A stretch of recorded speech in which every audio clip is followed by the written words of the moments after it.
Baseball is back, and the first pitch is on Netflix. The New York Yankees, led by seven-time All-Star Aaron Judge, head to the San Francisco Bay to take on Rafael Devers' San Francisco Giants. This season kicks off with one exclusive opening night game. Watch MLB Opening Night, the New York Yankees versus the San Francisco Giants, live on Netflix. Wednesday, March 25th at 8 p.m. Eastern, 5 p.m. Pacific. This episode is brought to you by Indeed. Stop waiting around for the perfect candidate. Instead, use Indeed sponsored jobs to find the right people with the right skills fast. It's a simple way to make sure your listing is the first candidates see. According to Indeed data, sponsored jobs have 4 times more applicants than non-sponsored jobs. So go build your dream team today with Indeed. Get a $75 sponsored job credit at Indeed.com/podcast. Terms and conditions apply.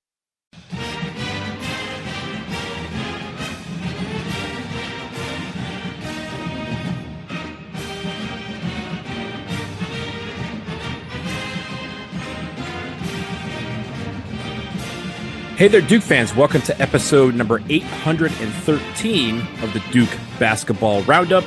It's Tuesday, March 24th, 2026. We are in the week where Duke gets to come see me right here in Washington, D.C. on Friday. I'm Donald One. I'm your host for this episode. I do not have Jason today. Jason is battling a bunch of things. He has scheduling conflicts, but also has no internet at his house.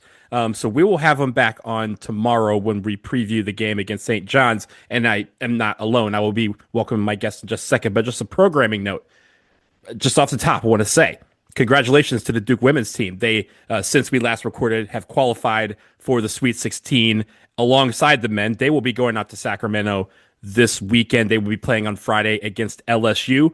They demolished Baylor on Sunday in a revenge tour kind of game, and they get to continue that revenge tour, hopefully, against the LSU Tigers, who beat them in Cameron back in December. We're going to talk more about that when we preview the St. John's game tomorrow when Jason is back. But as I bring in my co-host today, because Jason's not here, is Jordan Brenner, a friend of the pod, writes for The Athletic. He had a great article that just came out in the last 24 hours about the tournament thus far. He's also a co-host of the Underdogs podcast. Jordan, welcome back to the show. How you doing, man?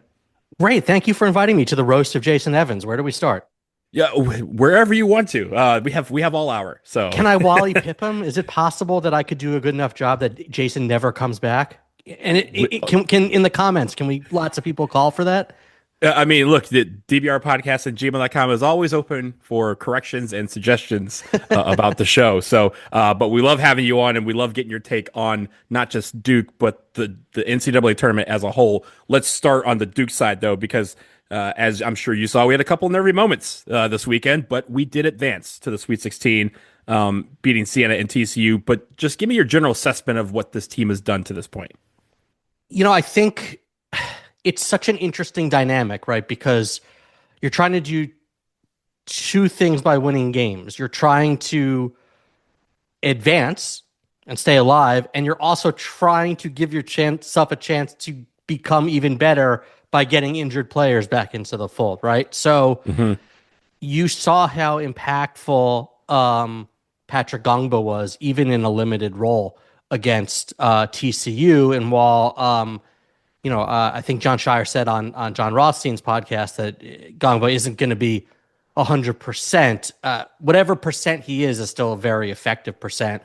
And now suddenly Caleb Foster watch is on, not because of internet scuttlebutt and rumors and sources and the rest of that stuff. It's been the coach himself sort of alluding to a chance of his playing. So, look, we talked after the ACC tournament that it was a great accomplishment, but this team is still not what it was when it was whole. And now it's just sort of, can it keep winning and give itself the chance to be as good as it can be? Well, let's expand on that a bit, because I think the biggest question that a lot of people have now, because Coach Shire gave us a chance, right? That there is this outside chance that Caleb Foster plays, and whether he's 50%, 70%, whatever percentage number you want to put on what he would be, what can that percent of Caleb Foster be as a beacon to this team, added with the, again, less than 100%, but more than, probably greater than 75% that Pat Ngongba is right now? I wish I knew. I mean, I'm certainly no doctor. I'm fascinated. First of all, I still have no idea what the actual Ngongba injury is. It certainly sounds like some sort of a stress reaction, but I've never seen like I've been trying to think in all the sports I've covered and all the different teams I've been around. I've sort of never seen a guy roll into a arena on a scooter the day he's going to play. So I'd love to have a doc. Can you get a doctor on the pod next time and explain to us what? I don't know if a doctor would be. I've talked to a lot of doctors and none of them can explain it either. I mean, this is Duke. There's plenty of doctors in the community. Let's find someone who can explain what they're exactly trying to prevent here and what the situation is. I also sort of don't know when you label 100%, not 100%. I mean, what is he not able to do? He looked like he moved pretty well. It looked like he can rebound and pass and whatever. So look, Gongba's, I've said it from when I was first on the pod in the fall, he's probably the second best player on this team. And it's a huge lift to have him back. And it makes Cam Boozer and Malik Brown that much more effective in their roles too. As far as CFOS goes, look, that's even crazier. The idea to me that he could break his foot, have surgery, but they're not going to put him out there if it's a detriment to himself. So like very clearly something is going on. I don't know how effective, I'm not going to pretend to know what the chance of re-injury is. I'm not going to have a chance to know how much that affects his quickness, because I think the three biggest things that they're lacking, and you saw it against TCU with their defensive pressure. One, missing his 40% three-point shooting has compromised some of what they do on offense in terms of their spacing and whatnot. Two, he's their quickest player with the ball, definitely, and can help alleviate some of the defensive pressure, which is why it would be so huge to have a full Caleb Foster back against St. John's. And three, he's the second best perimeter defender on the team at worst. And suddenly when you, as we talked about, when you can lock teams up with both Caleb and Dame Sarr, you're doing something on the perimeter. So getting Caleb Foster back in theory sounds amazing. Obviously, with the caveat, what is he? I don't know. Yeah, I mean, with Caleb Foster, I think the word sorcery is what you were looking for as far as getting him back. That's the WebMD definition, and I'll stick with that. But when you think about how the emergence of Caden Boozer has happened at the same time, I'm not trying to equate back to years where you have one guy get hurt out for a while and then the other person gets so good that you have this question of how you do this rotation. But how do you figure out the rotation with a less than, right? Like Caleb's not going to be 100% no matter where you slice it on Friday. But do you throw him in there at the start? Do you try to play him as many minutes as possible? Or do you kind of restrict what he does and try to see if you can use those spurts to kind of boost the team? Again, I just want to point out that I have zero medical training other than watching The Pit. So really, this is not not very educated. Look, and I'll still be surprised if he plays, to be honest. Like, I still can't believe the sorcery is happening. I certainly don't think you're going to put him back in the starting lineup and play him 30 minutes. So what I would think is maybe he gets the minutes Darren Harris has been getting a little bit, or just maybe one stint each half in relief of Caden Boozer. But that's if he's a shell of himself. If the sorcery includes him having stamina, no re-injury possibility, and his full quickness, then sure, unleash the beast. I just don't know if or how that's possible. But what I would say is that we've seen really, really different degrees of Caden Boozer in this time that he's taken over as a starter, right? Very high highs and some lows. What's really interesting is the best version of him pairs so beautifully with Caleb Foster as a duo, and the games where he's struggled, what Caleb Foster brings is so perfect in his place. So, as long as we're on the subject of sorcery, I really hope that Duke is around long enough for us to see something close to 100% pairing of the two, because I do think that version of this team is even better than what we saw a month ago. Yeah, I think you saw that in a way with Pat Ngongba, right? Coming back, and the questions were, okay, he's going to play, but he's probably going to be limited. John Shire even said there's no minutes restriction on him, and CBS is like, yeah, there probably is a minutes restriction on him. But in his limited role, he was a plus 20. And he he affected the game. He was sloppy with the ball. We'll get to that in a Yeah, second, it was amazing. It was plus 20 with all the turnovers, right? 4 turnovers, I think. Four turnovers, but still, like, he was able to be effective in ways, and he only scored 4 points. So it's not like we were counting on his normal offensive production, but he was still able to be around. So maybe that's where the optimism kind of comes of, hey, if he can give us something even close to what Pat did last week, maybe that's a boost for this team. Right. I still think the more realistic analysis is preparing for St. John's with a slightly better version of Ngongba than we saw this past week and no Caleb Foster. And sort of what does that Duke team look like with a 7.5 man rotation, depending on what you think about Darren Harris and what you have to do against St. John's without Caleb Foster. That to me is where my brain is right now. Yeah. So why don't we shift a little bit, just kind of expand a little bit about the team. One of the things that has been noted over the past couple of games was the sloppiness that they had, which is very uncharacteristic of Duke. They've had a couple of games, but not 17 turnovers type of sloppiness. But within that, is there a detail that you think has caused some of the struggles over the past couple of games? And sure, we won, but it's about correcting some of those struggles. Well, I think part of the issue is the lack of Caleb Foster. Caden Boozer is not as dynamic, quick, or strong with the ball yet as Caleb Foster is. And I think you missed, don't forget that John fairly frequently would pair the two of them as well in certain lineups. It's kind of when we started our big run back in January, when they started pairing them together. Well, I think you'd even asked me in the fall who I thought would finish games at the end of the season. And I think I told you that this was before Dame Sarr emerged as the team's defensive stopper, but I thought it would be a Foster, Boozer, Evans trio. So look, you can see that Caden is not quite as dynamic or comfortable breaking pressure. You could tell that they don't have really, Isaiah Evans, Dame Sarr ball handling is neither of their strengths. So really your secondary ball handler is Cam Boozer. So I think TCU's defensive pressure bothered Duke.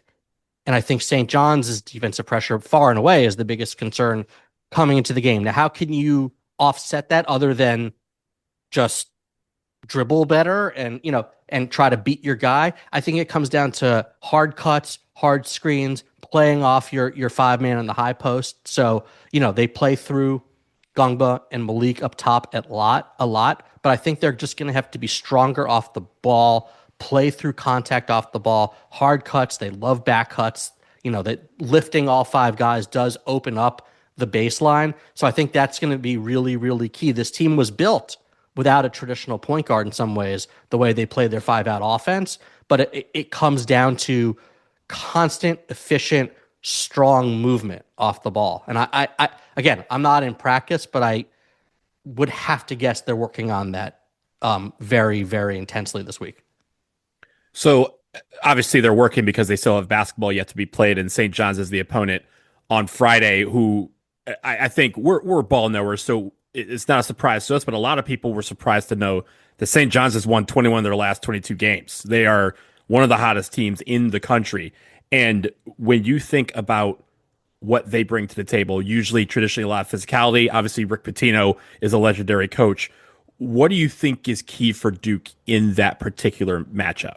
So, Shire stressed it right away, even just sort of hinting at the early preparation that they've got to, that their offense has to help their defense. So preventing live ball turnovers, preventing runouts. Duke should be able to do an excellent job in half-court defense against St. John's.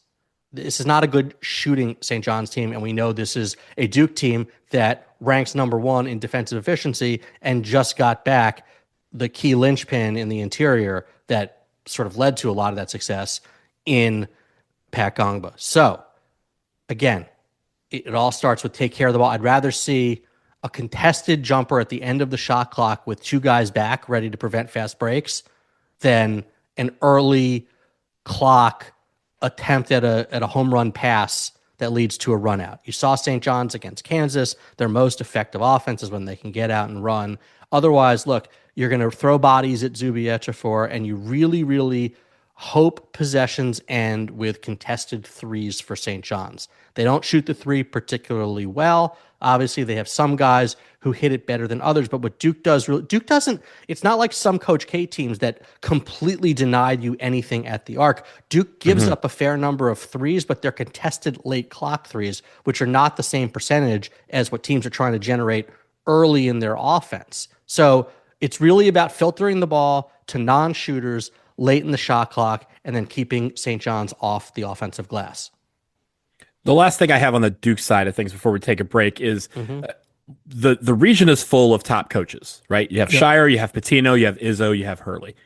And I know that Shire embraces these kind of challenges, and especially against top coaches. He even mentioned some of the coaches that he's gone up against where he says, hey, they outcoached me. He's very quick to be critical of himself. But where do you think he steps up to kind of meet this challenge against Pitino on Friday? Yeah, look, I think sometimes we, in college sports, we put too much on the coaches because they're the thing that doesn't change, right? Tom Izzo is Michigan State.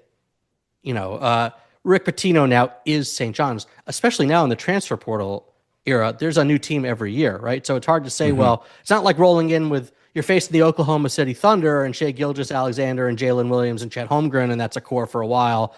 And that's your challenge, right? So you immediately float to... And the coach gets fired as opposed to them getting rid of the players. Exactly. So you immediately float to the coach. But any coach over a long enough sample is going to have some bad losses and good wins. So it's not like we can't overcome facing historic coaches. And you know how good I think John Shire is when it comes to preparing this team, having a clipboard in his hand, etc., and how wild some of the hot takes are whenever Duke loses, because apparently they should never lose a game with a good recruiting class. It's ridiculous, right? So this guy's a tremendous coach. He's not going to come up short against any of them in any way, shape, or form. But look, the other team's trying too. It's what I always say. There are 4 really good teams in this region with good coaches and good players, and Duke is not the full version of itself. So, of course, it's vulnerable in any game. We saw it in the first 2 rounds, but I don't think if Duke should lose, it won't be because they didn't, prepare or scout or run stuff. Yeah, I mean, I have faith in John Shire. The halftime talks that he's had that have been have been posted online are fascinating. And I almost want to learn the ones that haven't been posted online, because those are equally as fascinating, because we've seen some of these games where they've come out and really gotten out and made adjustments at halftime. We're going to take a quick break here. The other side, we're going to talk about more of the tournament. Obviously, you are the Bracket Busters expert, and we're going to talk about why Cinderella is wearing a different kind of dress this year. More with Jordan Brenner after this.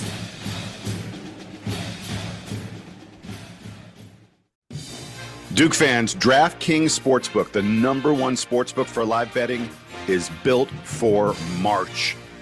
The tournament is unexpected. The rewards are guaranteed. DraftKings Sportsbook is delivering the most generous rewards in the market.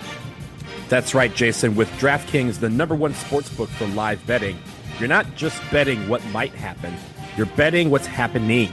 New to DraftKings? Bet just $5 and get $200 in bonus bets instantly. That's not a bad deal, Donald. Download the DraftKings Sportsbook app now and use the code DUKEBB. That's code DUKEBB to turn $5 into $200 in bonus bets instantly. In partnership with DraftKings, the crown is yours. Gambling problem? Call 1-800-GAMBLER. In New York, call 877-8-HOPE-NY or text HOPE-NY 467-369. In Connecticut, help is available for problem gambling. Call 888-789-7777 or visit ccpg.org. Please play responsibly. On behalf of Boot Hill Casino and Resort in Kansas, 21 and over, age and eligibility varies by jurisdiction. Void in Ontario. Bonus bets expire 168 hours after issuance. For additional terms and responsible gaming resources, see dkng.co/audio.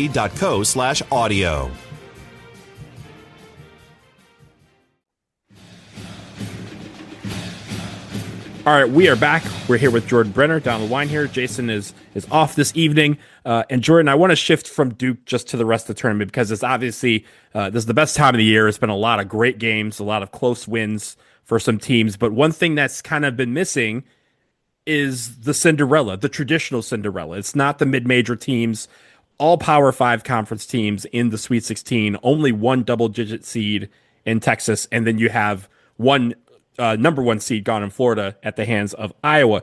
And we've talked a bit about before about how the glass slipper is not meant to fit the mid-major the way it did in the past. But were you surprised there wasn't more chaos in this particular first couple rounds? So, yeah, when we talked in the tournament preview, I'd just gotten through crunching the numbers with our model for our Bracket Breaker series at The Athletic. And I think I was telling you that last year was the second fewest bracket breaker upsets. So 5 seed difference in the 20 years I've been doing this, narrowly failing to meet 2007, where there were 3 upsets. There were 4 last year. There have been 5 this year. So the question sort of was the start of a trend, or were things going to revert? And my feeling was it was probably more the start of a trend. So we were at 5 upsets this year. Only 2 were by mid-majors, High Point and VCU. Did you watch that VCU game? Who did they beat? You know what? It was a pale blue color team. I can't remember what happened. Was Carolina North winning Carolina at any North point? Carolina. Were they winning at any point in that game? They were up a lot. That's what I heard. Yeah. Damn, I must have turned off the TV. Anyway, I'll research it afterwards. I'll get back to you. Okay, sounds good. So yeah, and then otherwise the 3 other upsets were Texas twice and Iowa. So I wrote about this today in The Athletic that Cinderella, as we've come to know and love her, is probably dead, at least until or unless the NCAA does something to legislate against the transfer portal, NIL, etc. There are too many factors working toward enabling the Power 5 conference teams to pull in the best talent at the expense of the very mid-majors they're then trying to face in March. And the gap is widening significantly. There's a stat in the story about how the SRS, simple rating system, gap, power ratings basically, between the best conferences and the rest of the country is larger than it's ever been since we started studying it. So from that respect, we should have expected it. And sure enough, power conference teams against the rest of the country are 28-4 so far in the tournament. And the average margin of victory was a record for the first round. And I think I included a stat that in the South region, the first round games involving the first 4 seeds were decided by an average of 38.5 points a game. No 13, 14, 15, or 16 team seed won. So it's changing drastically. That said, we've always had this category of teams we call wounded assassins. These mid-level teams that maybe lose 10 to 12 games in the conference season limp in with a 11 seed, an 8 seed, and either get something together or get a little lucky late in the season. We've seen it recently with Duke fans are familiar with the 11 seed NC State team that made the Final Four and the Carolina 8 seed team that made the Final Four. We've seen double-digit Syracuse teams make the Final Four. Now we've got Texas and Iowa carrying that banner.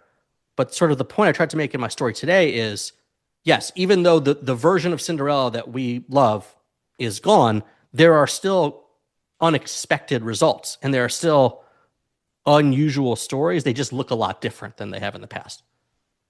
So with this new, with your model and with this new kind of Cinderella dress that Texas is wearing, and to a lesser extent Iowa, how do they fit into the model that you guys have over there at The Athletic? Is it like with a Power 5 team, obviously with the prestige of Texas and Iowa, how do they kind of fit into this mold here? Well, statistically, they've been evaluated the same way. And, one of the things you wrote about before the tournament was there was a whole group of these teams that were coming out as very, very, very strong underdogs.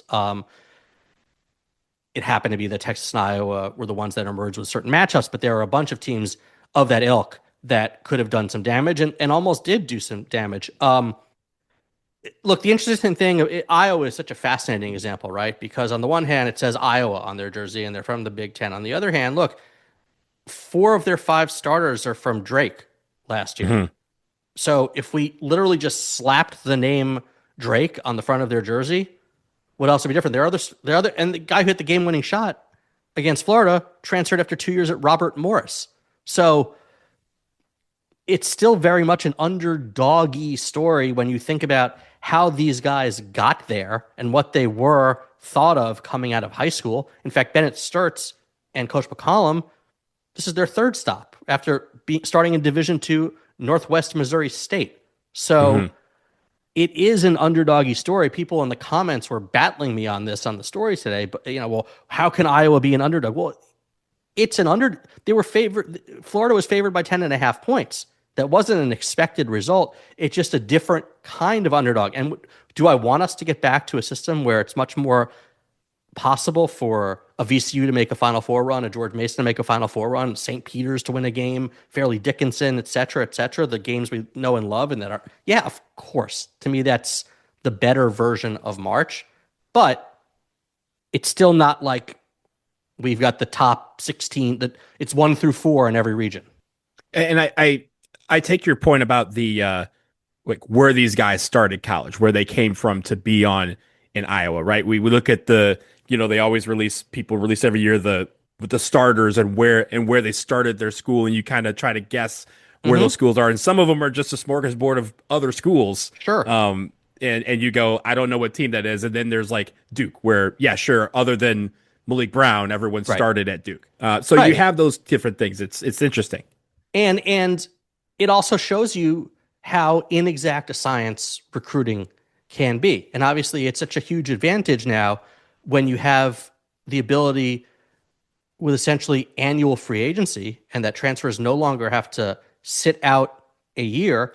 It really helps coaches compensate for that inefficiency in recruiting, because you can plug holes immediately. So say one way or another, Duke's season's over in 2 weeks, and let's say Patrick Ngongba goes pro, and a big man changes their commitment, and suddenly they got one guy 6'10" coming in. In the past, you would have been stuck. Maybe you could have found a late arriving freshman, right? But like, think about what Duke's had to do in previous years, like Andre Dawkins reclassifying just to have like a third guard on the roster, right? Or things of that nature. Now, somebody leaves unexpectedly. Okay, I can go find another 6'10" guy pretty quickly, pretty efficiently, and one with experience. And what's more, I have the ability also to now evaluate that player after seeing them play at the college level, which obviously is an added benefit as opposed to only watching them in high school. So the portal just has changed everything so drastically. I still hope that there will be a compromise solution in the future. I think it would be totally fair for everyone to have one free transfer, but if you try and go a second time, you're back to sitting out 1 year. I know we've all summer to discuss that. Happy to do so, but until we get that, it's just all about everything flowing toward the Blue Bloods. I've always said one nice little thing that they can do for mid-majors: transfer fees. If you're going to take a guy, transfer fees. Works in soccer, it can work in college basketball. I want to shift to the ACC, because last year, Bubba Cunningham steps out of the room and gets 4 teams into the ACC into the NCAA tournament. Only Duke makes it out of the first day, or first round of the tournament. Yeah. This year, 8 teams in the tournament, and the ACC gets 1 team out of the first weekend, and once again, it's Duke. Is that a sign of bad luck? Is it the matchups? Is there a sign of something else about the ACC and why they have underperformed in the tournament the last couple of years? I wish I think more this year than last year, there's a bad luck component, right? We make fun of Carolina, but that's a very different team with Caleb Wilson. I think we can agree about that, right? And, you saw some teams lose tough, close games. But look, I don't think the Clemson, Virginia, Miami group, while strong, was ever as strong as the teams, 3 through 5 in the Big 10 or Big 12. So why is that gap persisting? Without seeing exactly what each team is spending, I don't know. It doesn't seem like they're getting the high-level recruit out of high school necessarily that some of those programs may have been in the past. It's really interesting to see actually what Jay Lucas is going to be able to do at Miami, though. And man, Shelton Henderson looked great. This week. So, gosh, I wish I had a better idea. I think Will Wade is going to be increasingly dangerous at NC State, and then the question is What happens with a Syracuse? What happens with a Louisville? These are giant programs who haven't performed like giants in recent years. So I think it's premature to say the ACC is just going to be an also-ran of the power conferences, but it has expanded so much and brought in so much mediocrity in terms of basketball that I don't know if it's impacted the upper quartile of the conference and sort of what they're able to pitch to recruits. And I think a lot of what the ACC does is, in my mind, we've talked about this, that a lot of people think that you need Duke and UNC for the ACC, both of them to be good, for the ACC to have this kind of national increased relevance. And the questions about who they may have at coach, obviously that is something that's very much in the flux right now. Will probably be a domino effect that affects the rest of the conference. But let me get out of here with this last question. We're looking forward to this weekend. Obviously, 16 teams left in the tournament. Are there any surprises that you are seeing that you think might happen this weekend, or even if you hope might happen this weekend? Like just teams that you think might, outside of the remaining top seeds, or yeah, is there something that you're looking for this weekend that you say, hey, this team could make a run with the road they have left in front of them? Look, I think Tennessee is interesting in that if they face Iowa State without Joshua Jefferson, I haven't seen an update on his status yet, but that's suddenly a very winnable game. And then look, they're a tough team. They have a good backcourt. They generally can keep things close. Presumably they play Michigan. That's the type of team that could give Michigan some trouble. So like if I'm looking for a team who's not seeded in the top 4, things have sort of broken well for Tennessee. I keep looking at that Illinois-Houston game, which is just an incredible game for a Sweet 16 matchup. And I'd sort of be shocked if whoever wins that game doesn't come out of that region. And then, look, we talked before the tournament about how frightening a potential Sweet 16 matchup with St. John's would be. So in some ways, I think they may be the second best team in the region. I think they may be a better team than UConn or Michigan State at this point. So Duke certainly has a chance full. I don't know. Is there one that's sitting out there for you that you got your eyes on? I'm always intrigued about a first 4 team making it to the Sweet 16, because at that point, and this is Texas, obviously, and usually those teams play with house money and they play a little bit looser, a little bit freer. But this is still the kind of time where you go, hey, we didn't do all that to just end it here, right? So you get sometimes some tight moments, and I'm always intrigued to see, just Texas. My brother went to Texas, so I'm always following them. But just the fact that they are a first 4 team, they got out of the first weekend, and now they are the only team that has 2 numbers next to their name left in the tournament. It's always fun to see how far a team like that can go.